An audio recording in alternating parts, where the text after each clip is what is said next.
Our topic for today is child abuse.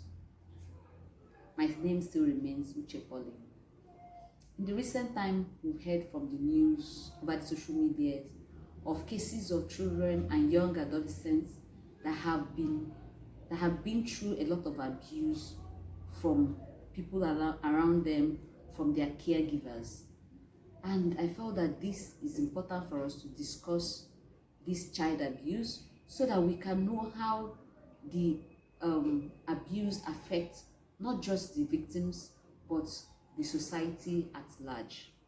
In 2014, I conducted a research whereby I engaged 1,000 junior students, and I discovered that out of that 1,412 of them indicated that they have been abused by people around them at one time in their lives. And some of them even indicated that they have been abused multiple times. So you can imagine the statistics as at 2014 and what it can be in this present time, 2020. So that's why I felt it's important for us to discuss this issue. So what is child abuse? Child abuse is any act or behavior by a parent, caregiver, family, friends, neighbors, or guardian, or anybody in authority over the child that results in harm, potential harm, threat to harm, or even potential to harm the child. So anything that anybody does that can harm a child or there is a threat to harm to the child is an abuse. And this act or behavior can be done either intentionally or unintentionally. It can be an act of omission or commission. So whichever way it is, as far as it has a potential of harming the child, is an abuse. So now, abuse have different types. We have physical abuse, we have emotional abuse, we have sexual abuse, and we have neglect. So what is physical abuse? Physical abuse is the use of force, physical force, on a child to either harm the child or physically injure the child. So now, example of physical abuse can be flogging, hitting, burning, pouring hot water, putting pepper on the child's eyes, biting the child, whatever way is done that harms the child's physical health, that's a physical abuse. Then the emotional abuse. Emotional abuse is the use of verbal words or symbolic things against the child. So when you use your mouth to tell the child any negative thing that can affect the child's self-esteem or that can affect the child's social competence, any of such actions is an emotional abuse against that child. So when you tell your child that he's a thief, he's a nobody, he's stupid, he's a fool, he will amount to nothing, that you don't even know how he came to be your child, you don't even know where he came from, and all those negative things that you tell the child, those things are emotional abuse. So now let's look at sexual abuse, which has been very rampant this period. Sexual abuse is an act or behavior that involves sexual activity. So when you engage a child in any form of sexual activity, that amounts to sexual abuse. So engaging that child in a sexual activity that the child, one, does not understand or comprehend it, two, that the child did not give full consent, and three, that the child is not developmentally ready for such activity. The child is not developmentally ready for such activity.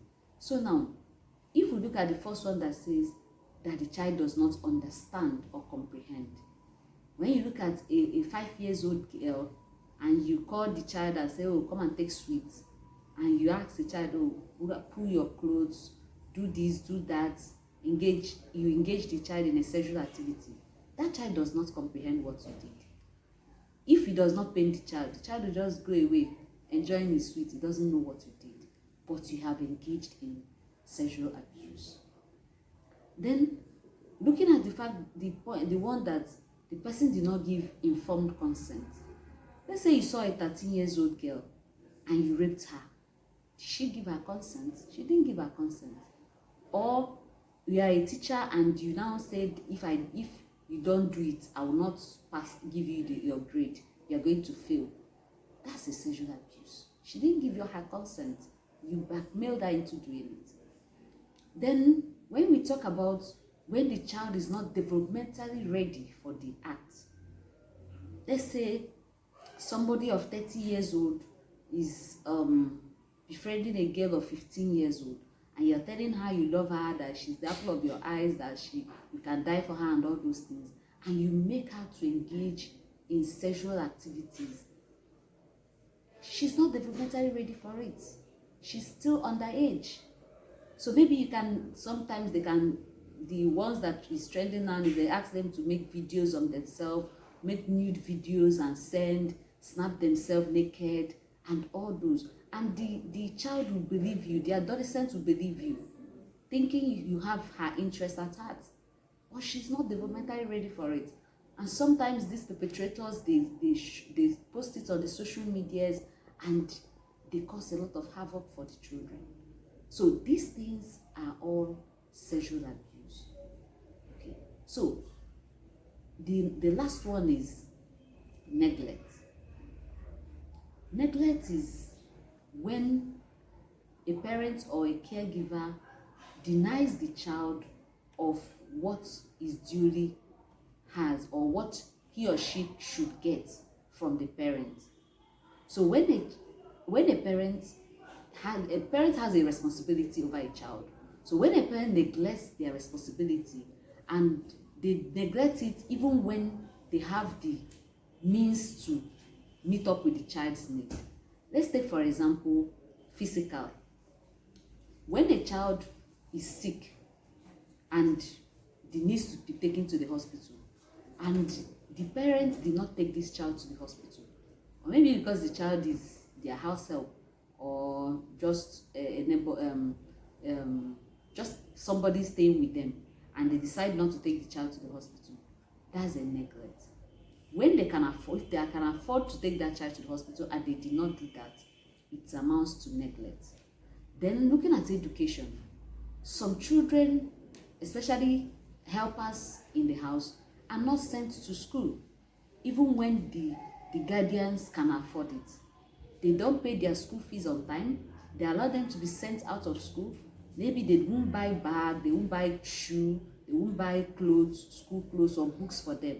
Those things amount to neglect, especially when you can afford it. Then looking at nutrition, a child is expected to eat good food.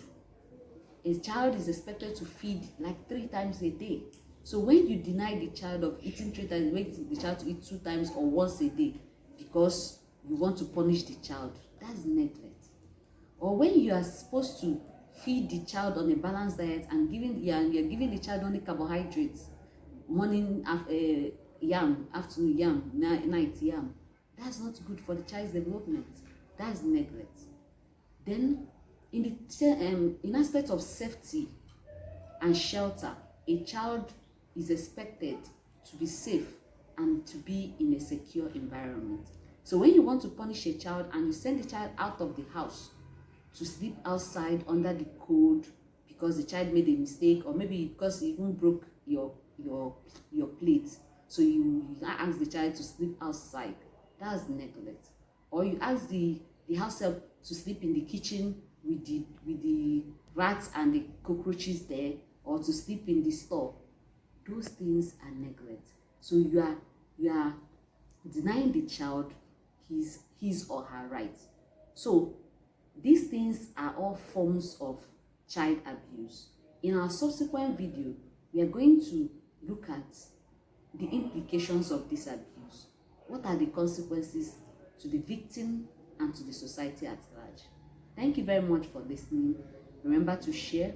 Remember to send in your comments. Bye.